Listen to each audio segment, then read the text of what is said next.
outside of my dorm room screaming. There It's seems to be some kind of...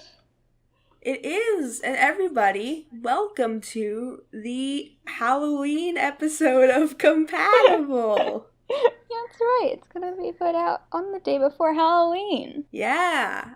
Sorry that we missed last week.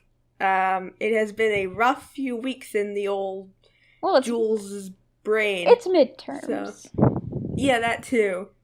But also, I just haven't been able to get things together to record. So... But we're here now. I'm here now. Yes. And we're here to talk about the spookiest Austen ship. You could put it that way. But Are it's they one that's spooky? They're not really spooky. I think the spookiest thing is... there's nothing spooky at all. The spookiest pairing is Fanny and Edmund. That's true. We should have talked about them this week. The spookiest thing is cousin incest. How creepy. Okay. So this is a pairing. Oh, we should tell everybody what pairing we're doing.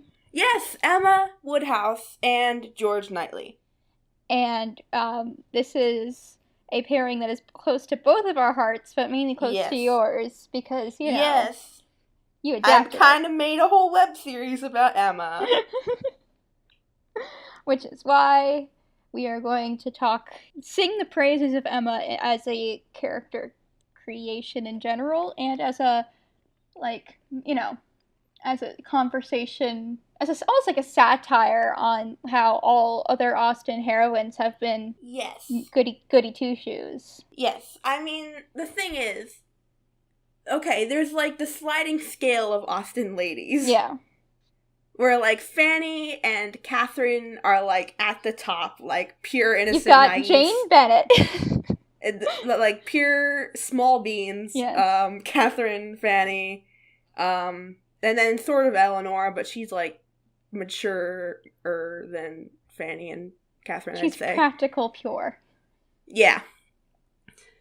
And then you've got, Lizzie and Marianne and sort of Anne, who are, really, good people and, are really nice and stuff, but are also, have, an edge to them. They're headstrong, is how they kept getting described in what I saw. So headstrong ladies. Mm-hmm. And then you've got Emma, who... I think I saw a quote that was Jane Austen saying, I wanted to write a heroine that no one but myself would like. Yeah, she wrote that in a letter to somebody. It was just I wrote a protagonist that no one much will like. Yeah. But the thing is, sorry, Jane, I love her. Well, because, you expected a certain thing from novels in Jane Austen's time. And that's totally not what we expect now. Yeah. So... But yes, she is great. She knows what she wants, and she knows how to get it, and usually that backfires. But all's well that ends well. She knows what she wants. She doesn't always know how to get it. Because she usually goes about it the wrong way. She knows what she wants, and she has an idea on how to get it. But it doesn't work. Yeah. I think one thing I really like about Emma is... I can see a version of the novel where Harriet is the protagonist. Yes. And Emma is the Isabella Thorpe, the Mary Crawford, the Caroline Bingley. Yeah.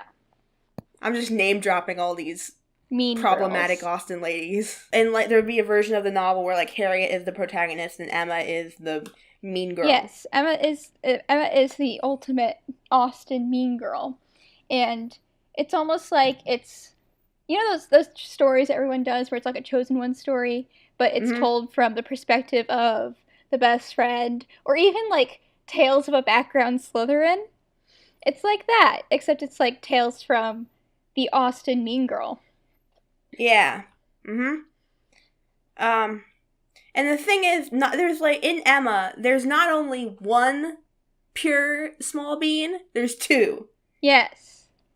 And it's Emma is just, overwhelmed with all of this, sweetness around her. Because you've got Harriet, and then you've got Jane Fairfax. It's and like, Emma's just like... she's like, I need to take care of you. I need to show you. You don't know what's good for you, but I do. And I'm gonna help you get there. Out of the goodness of my heart. But what does Emma need? Emma needs a hug. It's like, I was gonna make a reference to how she's like, you're gonna inherit your newfound popularity, because that's basically her. She is. She's Glinda. How the whole, like, you know what? This is what you're gonna do. I'm gonna teach you how to talk with boys. You know. But at the end, she's like, yes, you have to be, like, constantly aware of what signals boys are giving you, and, like, you know, certain courtship riddles, you know. But at the same time, the love of her life was right before her, and she had no idea. She was too blind to see. Yeah, and I think that's one of the things that I really like about Emma, the book, is that Emma has, like, such a complex inner life where, like, the ending up with Knightley at the end is almost like an afterthought. Yeah. It's just like pair the spares, even though not really a spare. It's like pair the spares if the spares were the main characters. Yes. Because you got 3 main pairings in Emma. Yeah. You've got Emma and Knightley, Harriet and Mr. Martin, and then Jane and Frank. Yes. And all 3 of them, you can make a case that all 3 of them are flawed in one way or another, because, you know, every Austen character is flawed. Every Austen pairing is flawed. But at the same time, they're all so different that there's not one where it's just like Jane and Bingley, you know? Yeah. There's where it's just like they're sweet and lovely, and they just made one mistake and that was the problem. Yes. But then, like, they're still perfect. Yes. And Emma and Knightley, their problem was that Emma was just too busy messing with other people's lives to realize. The reason that Emma didn't end up with Knightley before is because she was so hung up on the world around her that she was never like, I should settle. What do I need? Yes. Because it's like Emma is both the most selfless person and also the most selfish person. Yes! It's like a paradox almost. Yeah. Where she's like, I need to help everybody. Like, but it's also, like, for my benefit. Yes. It's like, she's... what was I going to say? She's an example in why you need to self-care.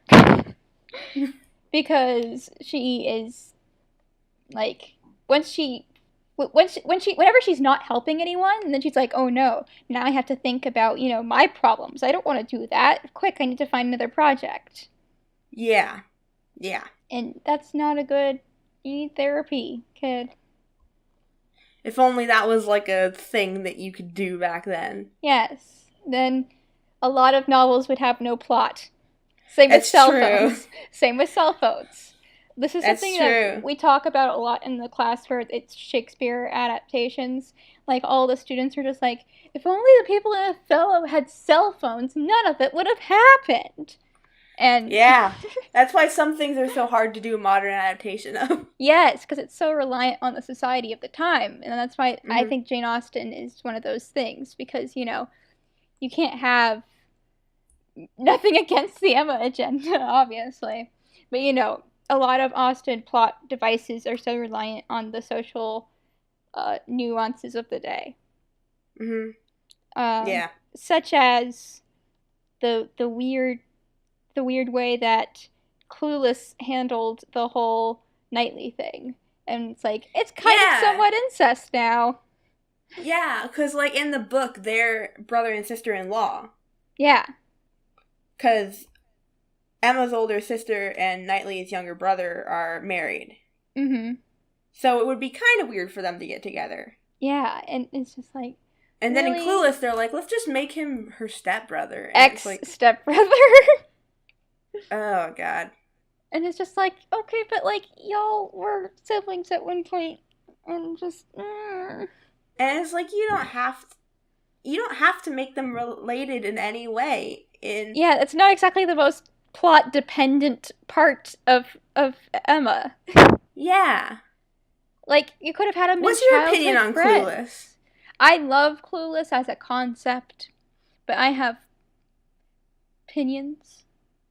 Mainly, it's a very flawed movie. I just think that they should have been childhood friends who had, like, gone to different high schools and then, like met up again through some sort of thing. Maybe he was working for her dad for a bit, and then they ran into each. It would have been so much easier just to do that and not have this weird, creepy thing. Anyways, I still don't think that they were as compatible, heyo, as Emma and Knightley, because they were like he was a constant presence, and he wasn't a constant nagging presence. Yeah, like Paul Rudd. Mm-hmm.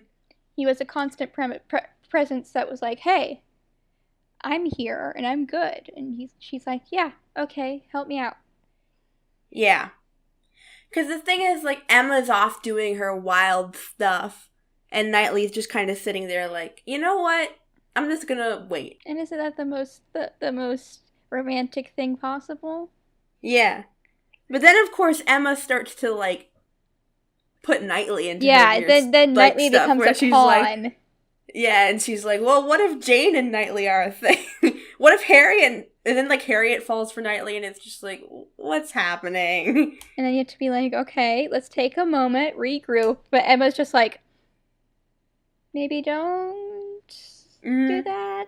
And never once pauses to think, why? Well, eventually she does. But, you know. Yeah. But just, like, in the heat of the moment, she probably should have been like, But that's not Emma's personality. Yeah. Because the thing is, like, Emma's, like, doing all this weird pairing of people. But then, like, as soon as Knightley gets involved, she's just like, nope. No, guys, why are you matchmaking like this? It's so stupid. Jeez, like, don't mess with other people's lives. And, like, girl. And it's like, Emma, you've been doing this the whole time. Girl. Do you think there's a reason why you don't want Knightley to be matched up with anybody else, maybe? So we've been talking a lot about Emma. Let's talk about Knightley. And oh, God. If you ran into Knightley, what would your opinion of him be? Well, what's the age difference? I always get caught up on the age difference. Yes. Because, like, in the book, it's weird because it's like, his younger brother is married to Emma's older sister. So it would have been all weird. Yeah. So there's at least some age difference there, hopefully. Yeah. Unless the other relationship had a huge age difference. Do you mean potential love interest for me? Or just, like, as a guy? As a guy. And if he was your age. I think he was kind of a nerd. That is extremely true. Because he's constantly, like... It's something you don't see a lot in Austen men. Aside from Darcy, you know, they're always dashing. And Knightley is dashing, but he's also just a little... He's kind of boring. Yeah. But, like, in a good way. Yes. He's grounded. Yes. He grounds Emma, because Emma is very all over the place. Yeah. Which I think is important. The same way that, that Darcy sort of, like, provides some contrast to Emma's, like, quick wit. You mean Lizzie's quick wit? What did I say? You said Emma's quick wit. That's what I meant. I meant Lizzie. Oh, boy. That's a crack ship right there. Oh, no. Darcy and Emma. Darcy and Emma would end in the most brutal divorce of all of Regency England. It would end in flames. It would end with Pemberley on fire. Oh, God. Anyways. Just like how Lizzie and Darcy counter each other out, say with Emma and Knightley, they're almost the antithesis of each other. Mm-hmm. And that's good. Yeah. And I think it's interesting how, you always get into that trope of, like, one of them is the one with their head in the clouds and the other is the one with their feet on the ground. Yes. And that's, like, an annoying trope that's, like, not great. Especially just, like, in heterosexual couples where it's like, okay, why does one have to be forced into this position to, like, anchor the other one? Yeah, like, they're both... it's not like saying... Like, it's totally cool if both of them are, like, grounded and sit at home and read books all the time. Hello, Mm-hmm. Jane and Bingley. But... Hello, Eleanor and Edward. Yes. But at the same time, you can also have two people that are flighty and go everywhere at the same time, which is not something that you see a lot until, like... I don't know. Not in that time period. Yeah. Because one person has to be the common sense one. And I'm just like, sometimes you want to be with someone who has as much fun as you do. Yeah. However, that said, I just love this ship so much. It's so good. It's very, very good. Because of that whole thing at the beginning, that line that's like, Knightley was the only one who could see fault in Emma, much to Emma's dislike. Yeah, much to Emma's chagrin. Yeah. And it's like, Knightley is pretty much the only person who sees Emma as a person throughout the novel. Everyone else sees her as a force of nature. Yeah. And I just think that's so lovely. And, like, I love that Emma is allowed to, like, make all these mistakes and ruin so much stuff. And yet at the end of the day, she still finds love. Yes, it's nice. And, like, I know that I played some real devil's advocate, and I was just like, yeah, Lizzie and Darcy, it's not going to work out. But I honestly think that Emma and Knightley would totally work out. It would be love forever. Because, like, I feel like Knightley's the only person who would be like, okay, you need to calm down. And Emma would be like, I need to calm down. Yeah. And I just love the whole trope of people being, like, constants in each other's lives. It's that whole Jim and Pam thing. Well, we'll get into Jim and Pam. Yes, but it's comparable to Jim and Pam. Yeah. Where it's just like... Yeah, they're just... Emma hears... Harriet tells Emma that she's in love with Knightley. And Emma's like, well, that makes no sense because it's always been me and Knightley. Even if I didn't realize it in a romantic way, it's always been the two of us and it always has to be. So Harriet, no. Yes, she's like, no, you can't have him because he's mine in a totally platonic way. And then she's like, oh, wait. And then she's like, hang on, what did I just say? Mm-hmm. And then self-realization, which I think is so nice. And he knew that it was going to happen eventually. Yeah, and it's not like he ever felt like he was being friend-zoned or whatever. Yeah. Because he was just like, you know what? I love her. And hopefully one day she'll love me. And if not, that's fine. And if she does, then great. We're going to be happy forever. And he was perfectly happy, just, being her sounding board in all these schemes. Yeah, he was just happy to have her in his life. And that's just so nice. He had no expectations. Mm-hmm. He could have been like, look, I listened to you all the freaking time. When you gonna marry me? But he didn't. Yeah. And I think it's interesting to compare them to Jane and Frank. Yeah. Where Frank is the Emma and Jane is the Knightley in that relationship. And that's why I kind of forgive this book a little bit more for the whole one of them, like the whole like contrast between the two people where like one has their head in the clouds and the other doesn't. Yeah. Because Jane Austen kind of shows it as like existing in both gender couples, Mm-hmm.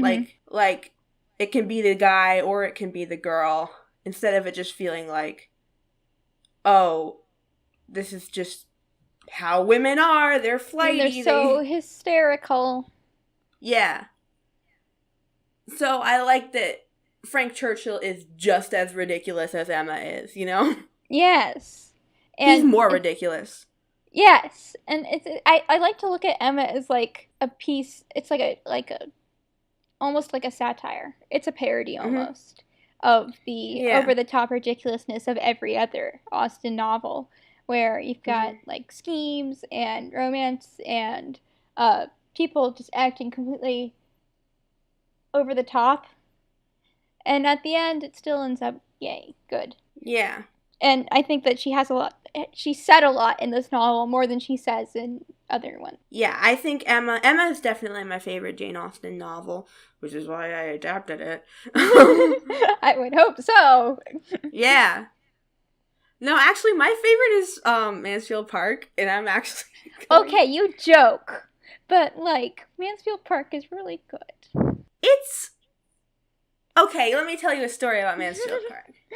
Okay, fun bonus content. Yeah, so at my high school, our English curriculum was like, we should have a Jane Austen book in here. Yeah, you told me this, I think. Yeah, you have a Jane Austen book in here because Jane Austen's a classic. And then they were like, okay, what Jane Austen novel should we have our students read? The most obscure one. They decided on Mansfield Park because it was the shortest.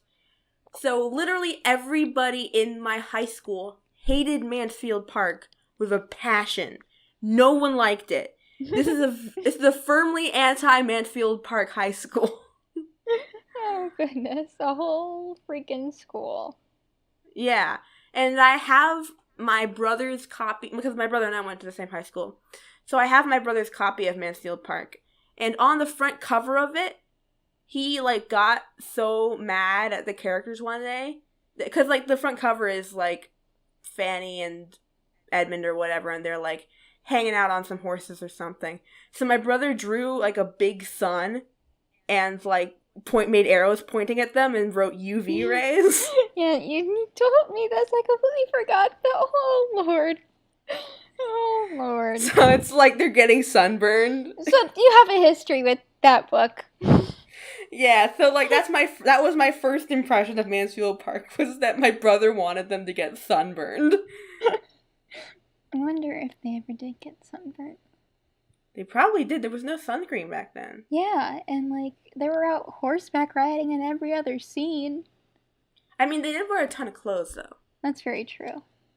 And they didn't have a lot of skin show. And a lot of hats and bonnets. Yeah. So I think that kind of evened out. Yes. Welcome to our shipping podcast, where you talk about important things like shipping. And sunscreen. and sun protection. Yeah. Okay. So, we've talked... How long... Do you think that Emma and Knightley is a lifetime ship? You mean they're gonna be together forever? Yes. I think so. Until Knightley dies before Emma, because Knightley's way older than her. An indeterminate amount older. Yeah. And then Lord help whoever's left over. Hang on, I'm gonna Google this.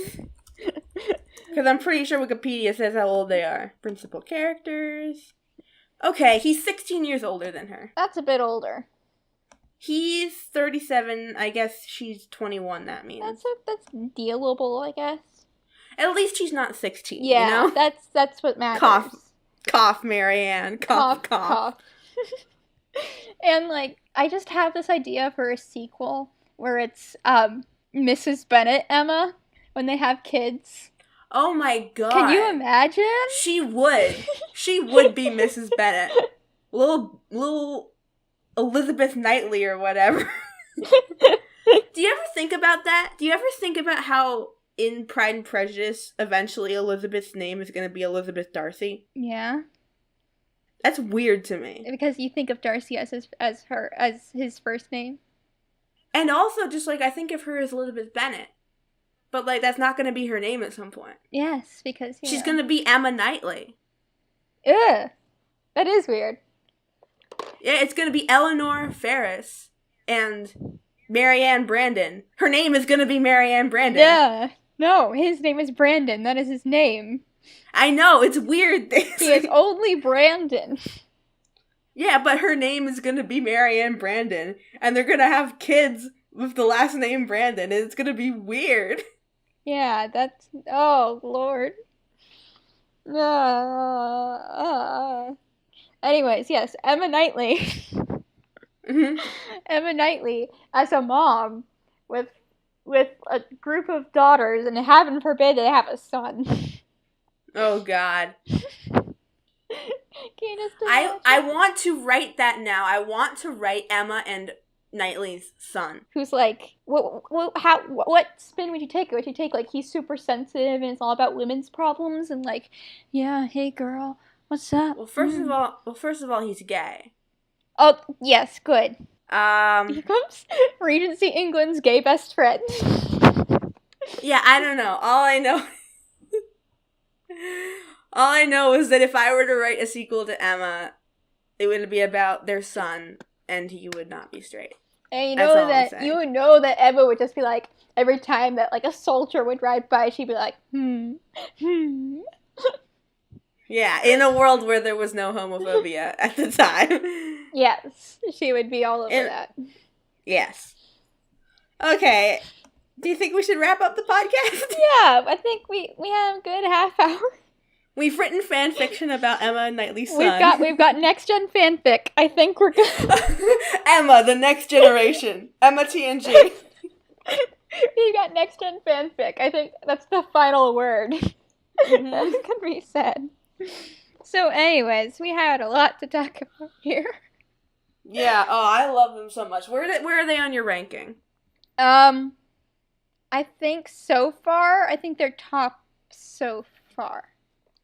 They're top on mine, too. Yes. So, if for those of you at home keeping track of our rankings, we certainly aren't. I have not written them down. No, I have no clue. Okay, yours had Elizabeth and Dorothy at the top before. Yes. And I had Marianne and Brandon at the top before. See, but now we both have Emma and Knightley at the top. Yes, because they're good and precious, and they've always been there for each other and always will be there for each other. Until he dies, because he's 16 years older. And then she becomes the town matchmaker. She is the matchmaker in the Fiddler on the Roof. Emma TNG. All right. No, that's Emma too. The final Emma. Yeah. Emma, who death forgot. Okay. Yes. Next week. Next time on I was about to say Wonderful, and I'm like, no, wrong podcast. That's not me. Next time on Compatible. There you go. I did it for you. We're gonna be talking. Guys, it's almost 8 p.m. Daisy just came back from rehearsal. We're losing it. Oh boy. Yes, we're going to be talking about. Oh heck, who are we talking about?